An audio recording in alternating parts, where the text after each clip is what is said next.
It's lunchtime, and this is Brad Anderson's Lunch Break. I get invited to attend tech events all the time in Las Vegas, and whenever I can, I like to make the quick trip from Redmond and meet with other tech leaders and learn about what they're doing. This week I hit the road with Don Jones, a regular speaker at tech conferences all over the world, a widely read author, and a passionate tech educator.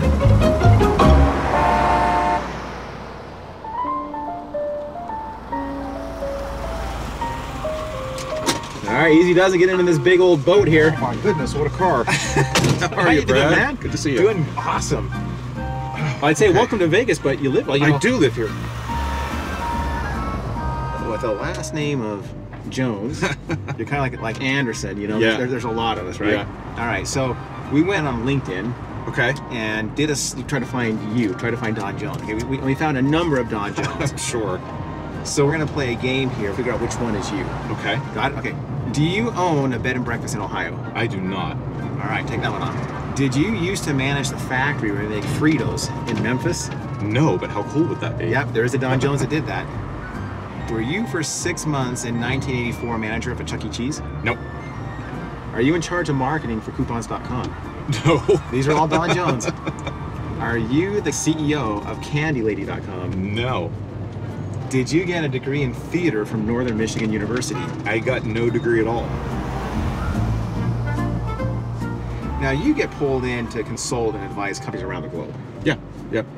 What are some of the most common blockers that you're seeing, you know, that's preventing people from really embracing these new trends, you know, cloud, mobility, et cetera, et cetera? What are the common blockers that you're seeing, and what do you tell people? What do you advise people? Cultural. It's always cultural.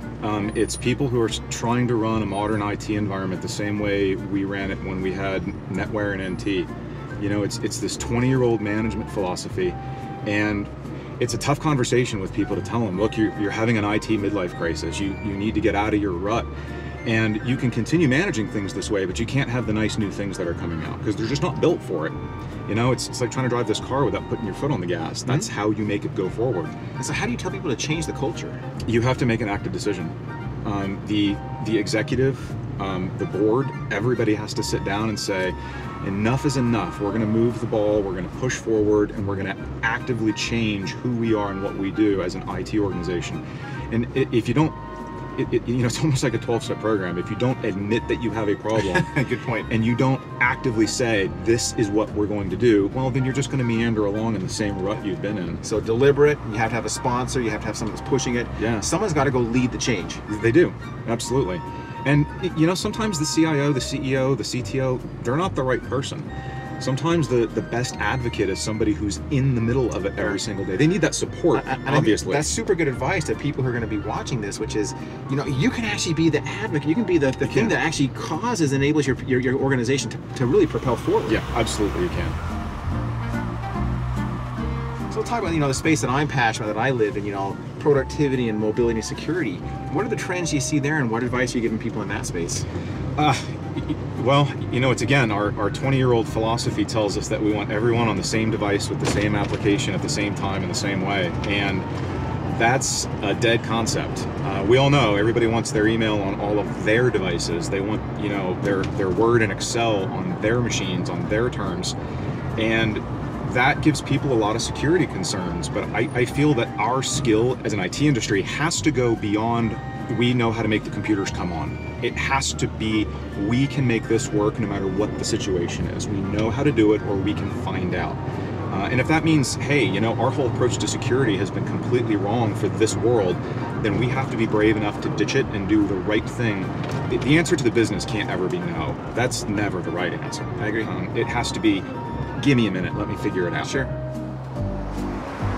What is the strangest experience you've ever had from any of the actors off of Star Trek: The Next Generation? Someone's been on my blog. Yep. So when I was in high school, one of the ways I made extra money was helping to run local Star Trek conferences. And right in the first season of Star Trek: The Next Generation, there was a character, Tasha Yar, who was played by Denise Crosby, and she came out. And we're sitting down, she's waiting to go up on stage and do her thing, and they were doing a charity auction, and the auctioneer was just auctioning off like little snippets of cloth and stuff like that. And these are going for like 50, 60 bucks. And I was escorting Denise around the show, and she turns to me and says, "Why is this happening?" I said, "Well, they're probably costumers, and they want the cloth sample for an exact match." But it's also charity. I said, "Believe me, a lock of hair, you could get a couple $100. She stands up on stage, and she says, "So before I start, what am I bid for?" And my walkie-talkie starts going off. What's happening? What's happening? I'm like, "I don't know. I hope it's legal." And she auctioned off her underwear. And she got like $350 for a pair of underwear. Great charity. Great kind of charity. So the next year, same conference, we hired Michael Dorn, who played Worf.